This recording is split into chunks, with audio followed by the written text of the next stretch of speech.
నటరాజుకి నట భంగిమవో, కీర్తన తోంతన శంకరునికి సంకీర్తనవో.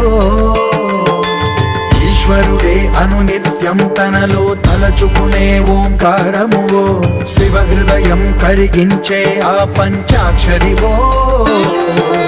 నీ మదిలో మహాదేవుడినే కొలువుంచగా కైలాసమువో, అతని పాదము చందన